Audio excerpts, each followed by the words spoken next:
Welcome to our channel. இன்றைக்கி இந்த வீடியோவில் நாம் என்ன பார்க்க போகிறோம் அப்படின்னா, கொரோனாவால் அதிகமாக பாதிக்கப்பட்ட நாடு என்ன அப்படின்னு கேட்டதும் நம்ம எல்லாருக்குமே அமெரிக்கா, பிரேசில், இந்தியா அப்படின்னு நிறைய நாடுகள் ஞாபகத்துக்கு வரும்.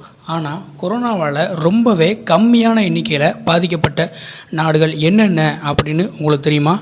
அதை பற்றி தான் இந்த வீடியோவில் நாம் பார்க்க போகிறோம். ஸோ வீடியோவை ஸ்கிப் பண்ணாமல் கடைசி வரைக்கும் பாருங்கள். நம்ம சேனலை நீங்கள் சப்ஸ்கிரைப் பண்ணலைன்னா சப்ஸ்கிரைப் பண்ணுங்கள், கூடவே பெல் ஐக்கானையும் கிளிக் பண்ணுங்கள். ஓகே, வாங்க இப்போது நாம் டாபிக் உள்ளே போகலாம். நாம் எல்லாருக்கும் கொரோனா பற்றிய தகவலை அந்தந்த நாடுகள் கொடுக்குற தகவலோட அடிப்படையில் தான் நமக்கு தெரிய வருது. அந்த வகையில் உலகத்திலேயே கடைசி இடத்துல இருக்கிற நாடு என்ன அப்படின்னா மேற்கு சஹாரா. அந்த நாட்டில் இதுவரைக்கும் வெறும் 10 பேருக்கு தான் கொரோனா உறுதி செய்யப்பட்டு இருக்காங்க. மேற்கு சஹாரா பகுதியானது குறைவான மக்கள் தொகை கொண்ட பகுதி. ஒரு காலத்தில் ஸ்பெயின் காலனி நாடாக இருந்த இந்த பகுதி 1975ஆம் ஆண்டு மொரோக்கோவுடன் இணைக்கப்பட்டது. ஆனால் தொடர்ந்து தனிநாடு எங்களுக்கு வேணும் அப்படின்னு கேட்டு போராடி வந்துக்கிட்டே இருந்திருக்காங்க.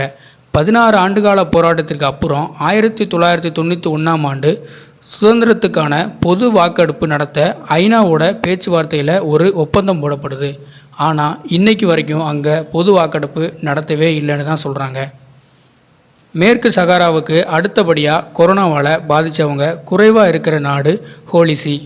இங்கு கொரோனாவால் வெறும் 12 பேர் மட்டும்தான் பாதிக்கப்பட்டு இருக்காங்க. என்னடா ஹோலிசின்னு ஒரு நாடா, அதை பற்றி கேள்விப்பட்டதே இல்லைன்னு நினைக்கிறீங்களா? ஒருவேளை உங்களுக்கு வேட்டிக்கன் அப்படின்னு சொன்னால் தெரியும்னு நினைக்கிறேன். உலகத்திலேயே சிறிய நாடு தான் இந்த வேட்டிக்கன். ரோமன் கத்தோலிக்க திருச்சபையோட தலைமையகமாக இருக்கிற வேட்டிக்கனில் தான் அந்த திருச்சபையோட தலைவர் போப் இருக்கார்.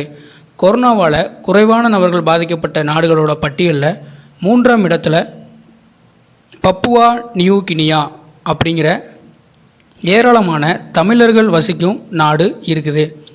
இந்த நாட்டோட அரசு துறை நிறுவனங்களில் அமைச்சராக இருக்கும் சுசீந்திரன் முத்துவேல் தமிழ்நாட்டைச் சேர்ந்தவர்.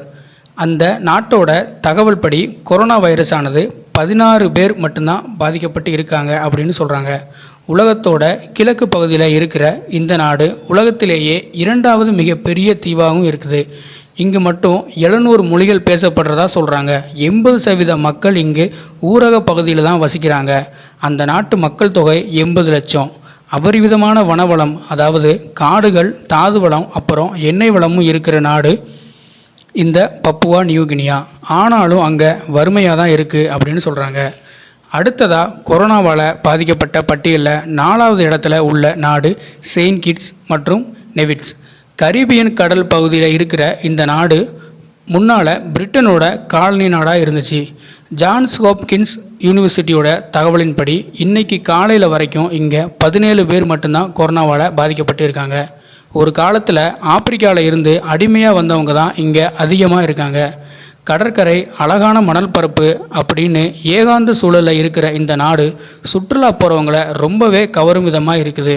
அதே நேரம் இங்கே அடிக்கடி சூறாவளியும் ஏற்படும்னு சொல்கிறாங்க. 269 சதுர கிலோமீட்டர் பரப்பளவு கொண்ட இந்த நாட்டோட மக்கள் தொகை 52,000 தாங்க. கொரோனாவால் குறைவான மக்கள் பாதிக்கப்பட்ட நாடுகளில் 5வது இடத்துல உள்ள நாடு டொமினிகா. டொமினிகா கரீபியன் கடலில் இருக்கிற ஒரு தீவு நாடு. இதோட மக்கள் தொகை 73,000. இங்கே கொரோனாவால் 18 பேர் தான் பாதிக்கப்பட்டு இருக்காங்க. இயற்கை வளம் குறைவாக உள்ள இந்த நாடு பொருளாதாரத்துக்காக வாழைப்பழத்தையே நம்பி இருக்குது. சுற்றுலா பயணிகளை ஈர்க்கும் விதமாக இந்த நாடு இருந்தாலும் மிக மோசமான உள்கட்டமைப்பு ஒரு பெரிய சவாலாக தான் இருக்குது. இந்த 5 நாடுகளும் தாங்க கொரோனாவால் ரொம்பவே கம்மியான எண்ணிக்கையில் பாதிக்கப்பட்டு இருக்காங்க. ஸோ இந்த வீடியோ பற்றி உங்களோட கருத்துக்களை கீழே கமெண்ட் பாக்ஸில் கமெண்ட் பண்ணுங்கள். இந்த வீடியோ உங்களுக்கு பிடிச்சதுன்னா மறக்காமல் லைக் பண்ணுங்கள், ஷேர் பண்ணுங்கள். நம்ம Black and White சேனலை சப்ஸ்கிரைப் பண்ணுங்கள். நன்றி.